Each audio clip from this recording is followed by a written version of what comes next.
Equality versus equity. Equality means every child gets a pair of shoes. Equity means every child gets a pair of shoes that fit.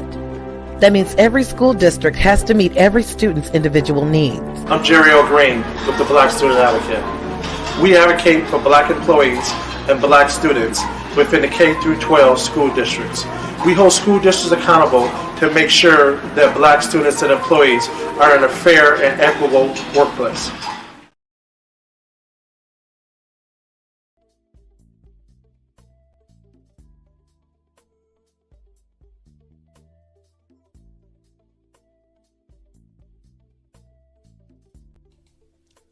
Peace. You know, man, last night, man, I just had just in the middle of the night, just thinking about a lot of things, man, that I've come to the conclusion about. You know, do you ever realize anything about yourself and some truths about yourself that you may have been in denial about for years? And you just finally come to that moment to where you have to just confirm, like, this is real. This is how you feel. You know, this is how you see life. This is how you understand some things. And it just coming to the realization about some deep core hitting things, man. I realized, man, I have to start to create separation. I want to create separation from this thing called black culture. It's the worst shit I ever seen in my life. Once I really realized and understood the code written by Neely Fuller Jr., once I understood the works of the ISIS Papers by Dr. Francis Cress Welsing, the late, brilliant, great mind of Dr. Francis Cress Welsing, I really began to put everything in proper perspective. But man, I've had a lot of subconscious anger towards a group of people, you know, and this anger extends to family. It extends to just our community. It extends to our women. It extends to our men. And I know why I feel that way. I've always questioned, why do I feel this way? I've even texted quite a few people and had conversations. Why do I feel like this? What am I going through? Or is it just that I'm really coming to the realization of no longer lying about who we are and what we really the fuck are? Excuse my French. But yesterday I was out with the gang and, you know, we was hanging out, man. And I just realized I just had anger. Everything was ticking me off. And it was like, dude, this can't be real. And it's like you just come to that pivotal moment, like you really feel this way. And it's shocking because I, of all people, if people truly knew what I was really alluding to, you would be shocked. But I can't no longer lie to myself, and I can't no longer lie to you. And I would never give up on my people. Never give up on my people. But it gets to the point where you have to create separation from those who want to solve problems and those who just simply just want to be, I don't know how to put it. I just had to share this moment with you coming on today. I know it's been a minute. Please forgive me. I've been so consumed with so many things, from just work and my daughter, coaching my daughter's team. And I promise to keep the content coming. It has to get better. You know, welcome back to the space, man, where we bring it sexy back to the everyday hardworking men and women who impact your life within close proximity. We want to rise above this madness, which is called black culture. And we can also have that conversation, but I'm not going to really get into this thing on this particular episode. And I want to thank the sponsors, Global Plug, man, for being a part of the show, man, and helping me out with some things moving forward, as well as Honey and Herb. You can also hit her up on IG at the same handle, at Honey and Herb. And moving forward, I'm going to post that link, man, down in the description. Now, I'm also streaming on Spotify, Amazon Music, Podcast Addict, and Deezer. I am now streaming live on these platforms. I have the links down in the bottom. I think it's just Amazon Music and Spotify. And then I'll upload the coming links in the coming weeks, man. Hey, listen, I'm just being raw with it. I know I'm new. I know I probably make a lot of rookie mistakes when it come to podcasting, but I'm going to get there. I'm trying to assemble a team of people to help move me forward and get the brand getting up there to where it needs to be. But basically, man, what I want to talk about is one morning, you know, when I had to actually move in with my coworker at one point because I kind of hit rock bottom. So I had to move in with my coworker, man, and we just walked outside. We was on our way to work. And he said, Red, that you have the mind of God, but the body of a nigga. And what he was alluding to was that at that time, I was somewhat obese. I had a big ass gut, which is something I typically never really had my whole life. Now, I was going through a little bit of depression at that time. You know, I was kind of down in the dumps, you know, hot grown-ass man. You know, you move in the house with another grown-ass man, which he had the property space. But I was just going through one of those down moments where I had to pick myself back up. But, you know, it's funny how somebody could tell you something and it don't hit with you, but it'll be a particular individual that will say the same thing to you, and it just motivates you to get off your ass and get on your game, right? So from that point when he said that, I was in the gym every day. You know, I'm always in the gym hooping and playing basketball, but a lot of times people go to the gym but really don't work out, right? I really begin to work out. I really begin to hit my core. I really begin to hit the weights, right? Which nowadays I am a complete yogi head. Like, I love yoga. Yoga's it for me, right? But I begin to transform my body. But when I begin to transform my body, I begin to transform my life. I begin to start to have these different feelings towards things, the spiritual empowerment, the people I begin to draw, you know, the favor I begin to receive from the Creator. It was just amazing because, you know, if you can't change your diet, if you can't control your stomach, you can't control your life, which is something that my good brother Mahai told me. Let me give him credit. I'm not going to steal anybody's thunder. My brother Mahai said that you have to take off your nigga suit. You know, a lot of times when we had these conversations, and, you know, most men, we talk about, you know, the ills and ups and downs of dating with women. And a lot of times I would always tell my brother, why is it that I draw broken women? He said, because you look like a nigga. You have to take off your nigga suit. What was my nigga suit? A grill. I went and put gold crowns on a Hollywood smile before I got my crowns. Just perfectly straight teeth, no cavities, never had braces. But for some reason, I felt like I had to put these gold crowns on to prove to the system that you can't hold me back and I can achieve and accomplish anything, even with a grill in my mouth. Yeah, I know. Sounds stupid to me too, right? And then I started getting tattoos. Now, I started getting tattoos in the 90s. And anybody in St. Louis know, you know, I used to work at Blockbuster Music. I may have been one of the very first people in St. Louis or in that city, period, to walk around heavily tatted.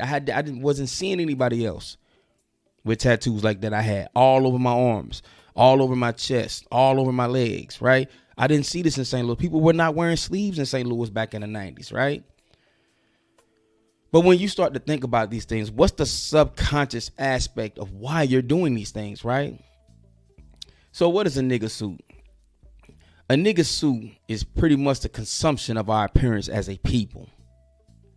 Why do we bask so much in wanting to look good and wanting to be sexy, right? Outside of just being physically fit. I tell a lot of my bigger women, you know, all the time, like, you know, you got your hair and your nails done, but maybe one of the reasons why you having a problem with men is because you won't step your ass in that gym. A sexy body goes way further than your goddamn hands and your hair or your toes, right? So let me not get off course. So in understanding this, I began to notice things about myself that I did to my appearance for the purpose of what? Wanting to be acknowledged, wanting to be told that, hey, that looks nice, wanting to be like saying, yo, that tattoo is dope, right? Or, you know what I'm saying, having the appearance of gold crowns to give off a certain image, to give off a certain vibe, to maybe even hopefully intimidate people by having gold crowns in my mouth, right? Which is something was kind of like cultural in my family because a few people in my family had gold teeth.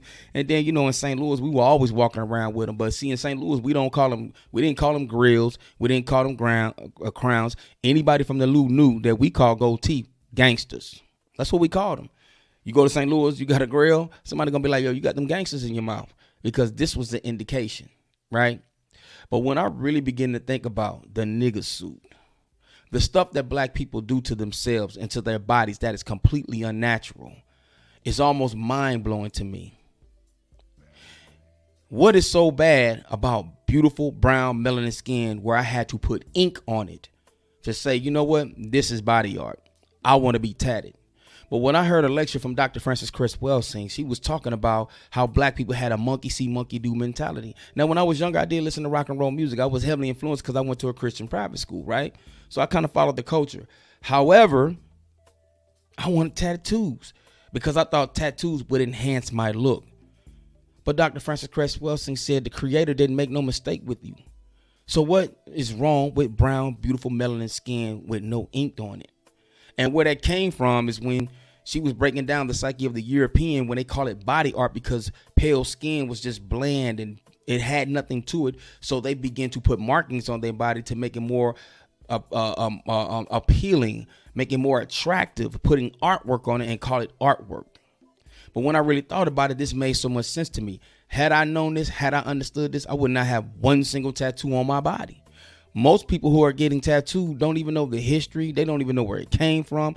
And sometimes, in many cases, they couldn't even tell you the understanding of why these markings exist and from ancient cultures or what they meant. You're just getting tatted. Or when you look at, like for myself, my crowns. My daddy said, boy, don't you put them gold teeth in your mouth. I was not studying my daddy. I was going to put these gold teeth in my mouth. And even when I went to the dentist, I can't say his name, but this is the dentist that everybody went to in St. Louis downtown, Dr. C. That's all I'm going to say, right? But at that time, his practice had grown. So at that time, he didn't necessarily do the work. It was a black woman. She came in there and she said, baby, why are you about to do this? Don't do this to your teeth. I was adamant. I want these gold teeth. She even declined to do it and sent somebody else in there to do it. But had somebody told me that once I put these crowns in my mouth, that they will protrude my teeth out a little bit, or will alter the way that I talk at times, I would have never got it done. But nobody gave me the understanding. They just said, don't do it. That wasn't good enough for me. But not even speaking on that, why did I have to have these gold teeth in my mouth? That's the question. When I had a perfect, beautiful Hollywood smile. Do you understand what I'm saying? What was it about me where I wanted to be acknowledged, where I had to be seen? Look at that beautiful sun coming out in Georgia today. And then I start to go further with these things. You know what I'm saying? Like the things that we do, the reason why we purchase certain cars, the reason why we wear certain clothes, and why we have to have a particular brand on, and then brag about the dollar tag of what we spent to wear these things. That, my friend, is a nigga suit. Look back in the early 70s and the 60s when the brothers were walking down the block with high heel boots on with the zipper in the middle with bell bottoms, right? With their hair fried and laid to the side. It wasn't just the women with these big goofy ass hats with a ball on top. Looking like complete clowns of society and wonder why we can't get respect when our counterparts are walking around in overalls, boots, and tools, fixing and building things, and here we are walking around wanting to look cool, wanting to look fly, and for what? And for why? Even when you look at the greatest R&B groups that came up in what I would say the 50s and 60s, and they were making R&B music, they had perms. They identified themselves and gave themselves a European-like image just to be respected, just to be acknowledged, all for the purpose of going out there and just singing and crooning, unlike most people and most ethnic groups could, like black people. Those were nigga suits. If you even take it further, back into the plantation and the auction blocks, so many people want to argue, they say slavery never existed, these things never happened, and we were here in the Americas. I beg to differ. But we were put on auction blocks simply to be surveyed of our genetics, how broad our shoulders was, how dark our skin was. You understand? Or some of the gifts and talents that we have physically, and how we can do things that 3 men could do with 1. But there's a certain character that has been left out of history books. There's a certain character that most black women don't even know existed or never even heard of her legacy, and her name is Sarah Bartman. Now, why do I bring up Sarah Bartman? Is because that she was known to have an unusually big round hind side, which in other words is the ass. She was actually used in circuses as a freak of nature, something to look upon for spectators to look in either in amazement or in disgust. But now when you look at our women nowadays, what is the number one thing that they pride themselves in?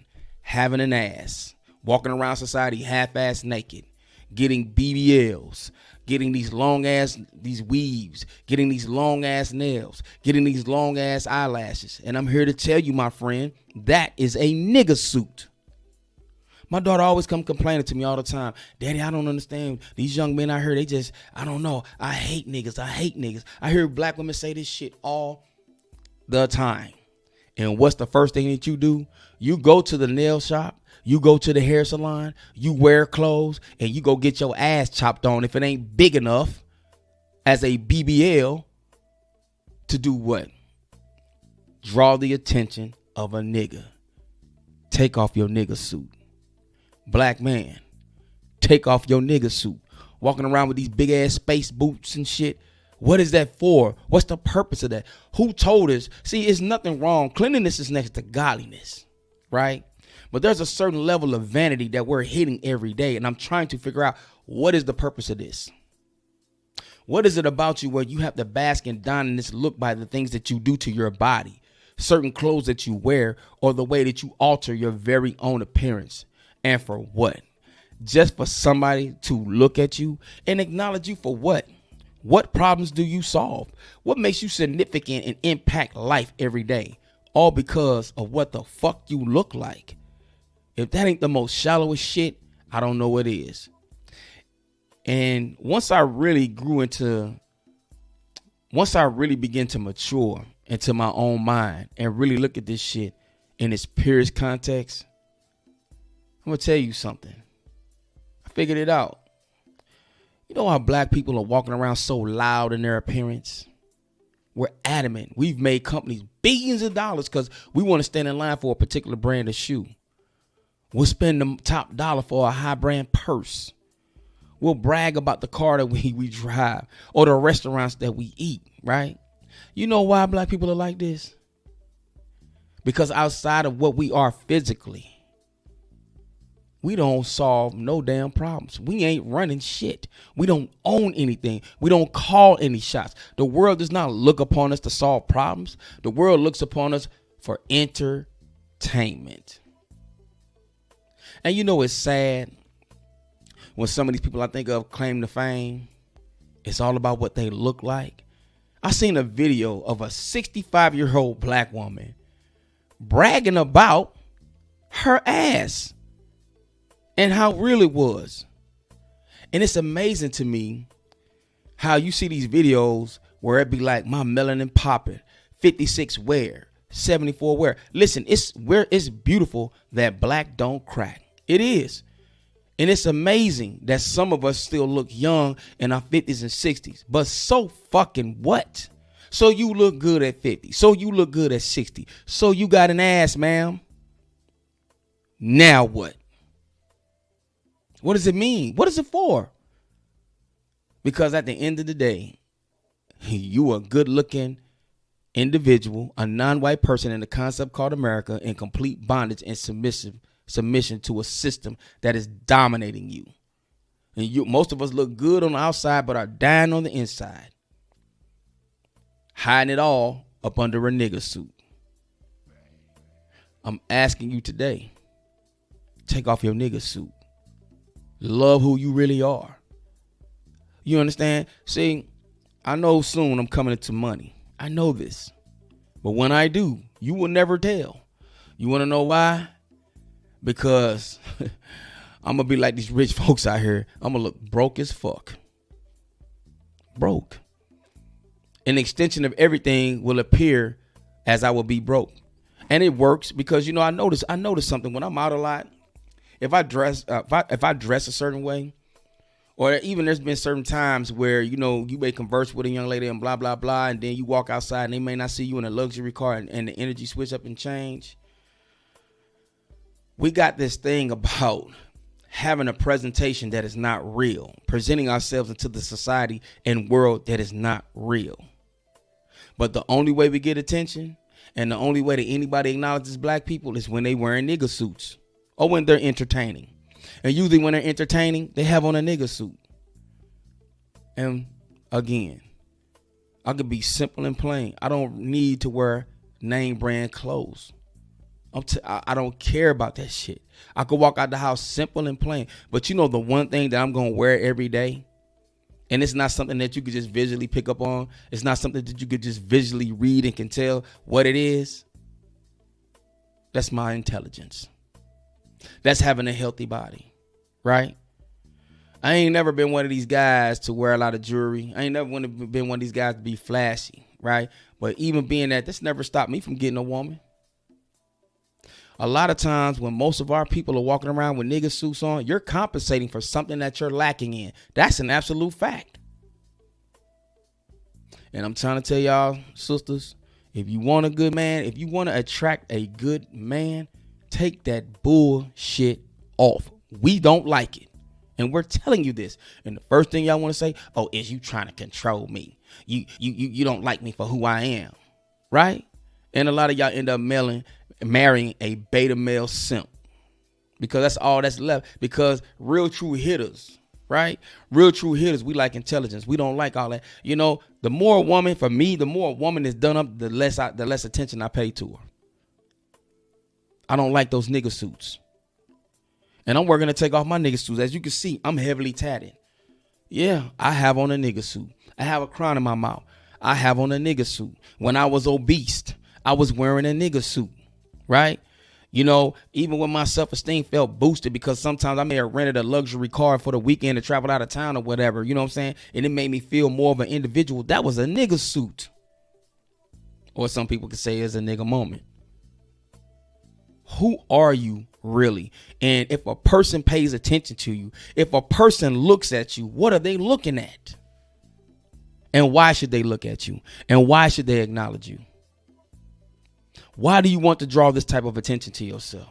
Why do you think that beauty and booty brings value and magic to somebody's life? Same thing with the brothers. Some of the stuff that we do to ourselves. Why do we think that would bring value or add something to a woman's life in some of the things that we do? Black man, you good enough just the way that you are. Black woman, you're good enough just the way that you are.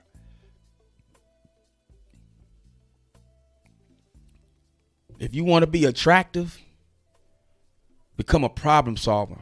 And when you become a problem solver, you become valuable in people's lives. And therefore, your image will never tarnish because it's all in the name of value and not in the name of an image. Because if everything that you hold and you bear is in an image, one day a person's going to look at you and you won't look the same to them no more. You won't appeal to them no more. Then what? Damn, I remember Shawty used to be tight, but look at her now. She ain't got all that bullshit on. She tried to clean up. And shout out to Black China. Shout out to Black China. Shame on the people that's criticizing for this woman for making a revolutionary decision in a society of mediocrity where people really wouldn't understand that woman came into some type of awakening. And she looks good. All of us, we have to take off these nigga suits. I'm not telling you not to look like a bum when you come out the house. I'm not even telling you not to stop shopping and buying your favorite brand. But the energy and the spirit that comes behind these things that we're doing to ourselves is negative. It's detrimental. It's foolish. It's silly. It's stupid. It's pitiful. And it's shallow. You give me some time, I will eventually have this crown out of my mouth. You give me some time, these tattoos will be coming off of my body. I can't be upset about the results I've been getting with women if I keep drawing them, these broken women, these damaged women, because I probably look like something that they identify with. That's an easy reality for them. Because a lot of time when I open my mouth and they see that I don't do small talk and that I do bear a level of intelligence, I lose them every time. Why? Because they thought I was a nigga. They thought I was a jail nigga, a street nigga. You know, I ain't none of that shit. You know, and now I can't tell you all to do something without doing it myself. Black folks, let's get loud, not in our appearance. Let's get loud in our ability to solve problems. The world don't acknowledge us for nothing because that's exactly what we don't do. We become a people that can become codified and begin to solve problems with our community. Love starts in the home and then goes abroad. Then we will begin to be acknowledged and respected as a people to be reckoned and dealt with. But until then,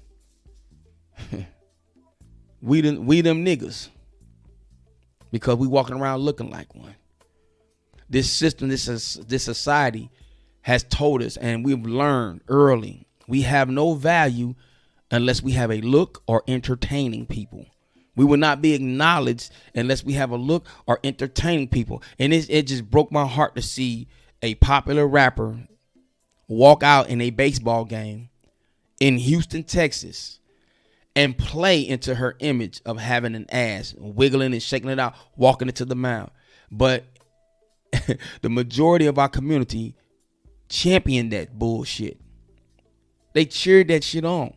and didn't even understand that the whole world knows that niggas do not go outside of this box. This is where you exist. We know y'all care about y'all look. We gonna make the product to continue to make sure that you keep putting on your nigga suit. We don't ever want you to become a serious people to begin to solve problems.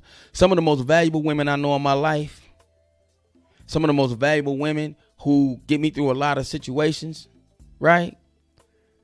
They don't even walk around loud. They don't walk around flashy. They plain Jane. Most of the time they don't even wear nails because they too busy working hands on. But see, a lot of y'all have this presence and this image, but in your personal life is where it falls off. That's where the lie is at.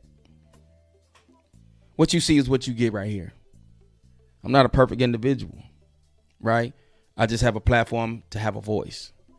But I'm encouraging y'all today, let's take off these nigga suits. Take the nigga suit off. Love yourself. Love who you are.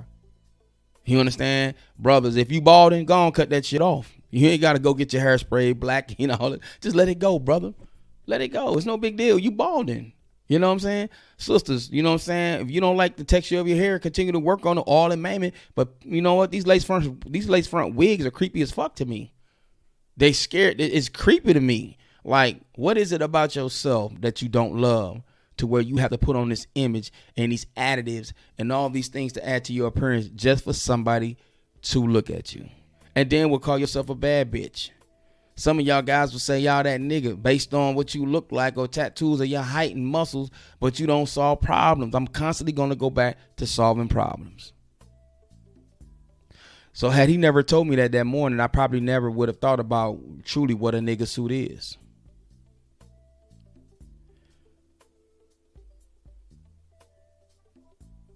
So right now, man, I'm just full. You know, I had to get that message out.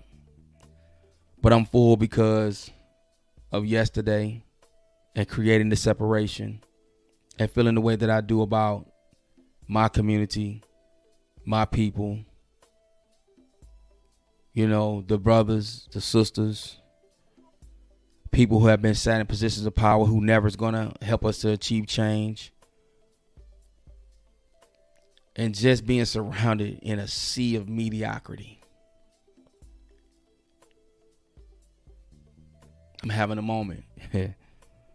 You know, it's just one of them things where I just really want to go down the country and just shoot rounds through the AR. Just release this negative energy. Because not only did I realize it yesterday and coming into it, man, I also feel like a burden has been released. I feel like a burden has been lifted up off of me. Because I finally come into this realization, and I'm at peace with it. One thing I know about Scorpios, because I'm a Scorpio, we don't turn back. And that ain't nothing to brag about. You know how people be like, oh, I'm blocking you off my block off game. Well, block me. I don't know why people brag about blocking somebody like you really matter. It's like you block somebody and their life gonna change because you blocked them. But I'm just full this morning, man. I just think right now is the time, man. We need to be aggressive. We need to be super aggressive in our approach and changing the way that we think, changing the way that we act, changing the way of things that we do, you know, change what we speak. We have to rise above this madness, which is called black culture. And culture is simply something that you do. What do we do every day? Show off, and this is according to the code written by Neely Fuller Jr. Show off to other non-white people. Number one priority every day. Bragging about what you got, this, that, and the third. But you doing it in a nigga suit. Take it off. Be your natural self.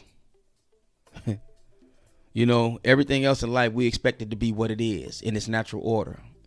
Except our own selves and accept other humans.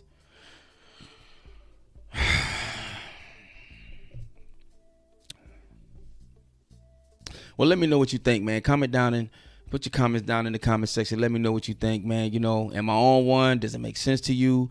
You know, let me know. Let's begin to engage. And also, man, like I said, I'm on Spotify, Deezer, Amazon Music, Podcast Addict. I put a couple of links down in the bottom, man, in the description, man. So let's work to get healthy, get in shape. Let's take off the things and away the things that we do not need and it's just absolutely unnecessary.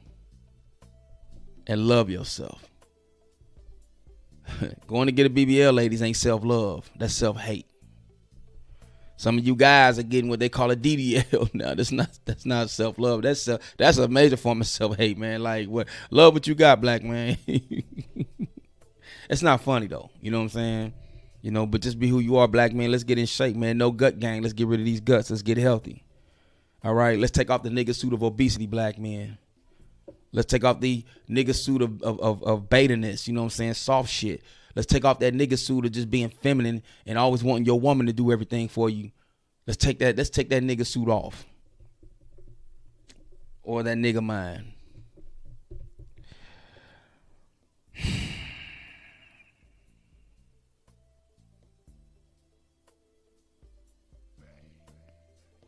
Yeah. This is the place where we bring it sexy back to the everyday hardworking men and women who impact your life within close proximity. We want to rise above this madness, which is called black culture, man.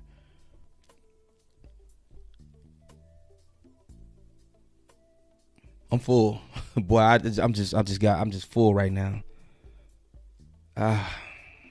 Sorry to be having this moment on camera. And another thing too, man, for those, man, who may be listening on Spotify, Deezer, Amazon Music, and Podcast Addict, do understand that on the YouTube platform, there are more videos, more shows than there are on these platforms that I'm allowed to upload based on the platform at that time, what I was able to do as far as the capability. So anytime you want to see more content from Humanity Works, man, please jump on over there to Humanity Works on YouTube, spelled the same way it's on Spotify, Deezer, Amazon, and Podcast Addict, man.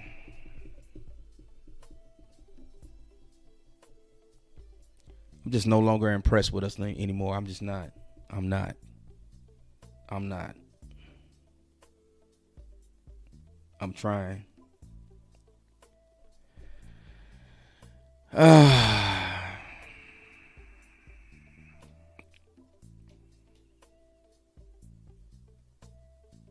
Peace.